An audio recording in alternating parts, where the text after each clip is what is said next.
Good Erev Shabbos. I hope you and your family are well and had an inspiring Shavuos. Let's compliment each other more.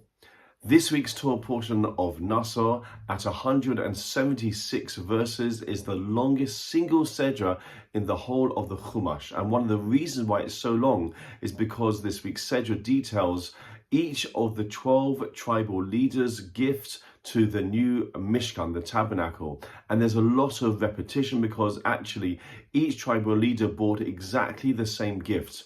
Now, why is it that the Torah sees that it has to list something which is so repetitious? Each leader brings and it lists exactly the same. Again, it takes over 70 verses to describe this. And the answer is found in a Rashi earlier in the Chumash and Parshas of Vayakhel. When the Mishkan was actually brought, there was a call out to bring the materials. And there Rashi and the Chumash says that the tribal leaders, the Nisiim, they actually brought last. And the Chumash, through HaKadosh Baruch Hu, through Hashem, when it records this, it says that the Nisiim brought, but it lacks a letter in that word. Nisiim without the letter Yud. And it comes to tell us that because they were lacking in their enthusiasm to bring, so therefore the Chumash reports the name of the tribal leaders missing a letter. However, they learned their lesson, and in this week's Sedra, when it came to the inauguration of the tabernacle, they were the first to bring, and they showed leadership by bringing such generous gifts. So therefore, it is pointed out, when it comes to complimenting, this is how Hashem is modeling the behavior in the Chumash.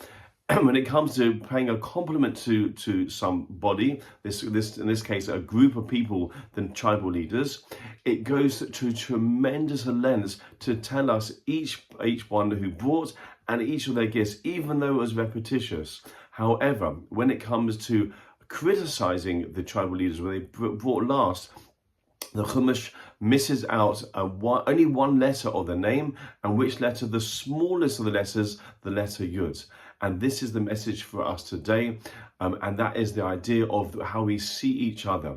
When it comes to seeing and commenting on how each other are doing, let's use compliments more. This is what Hashem does when it comes to complimenting the tribal leaders.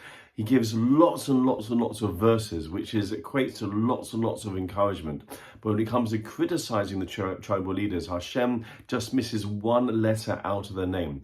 To teach us a proportionality, when we're using our words, using our energy and our emotions, let's use it to see the good and to say the good. Sometimes we do need to point out the bad, but let's minimize that because the energy we want to bring into the world is an energy of positivity, an energy of compliments to encourage each other to do well in life.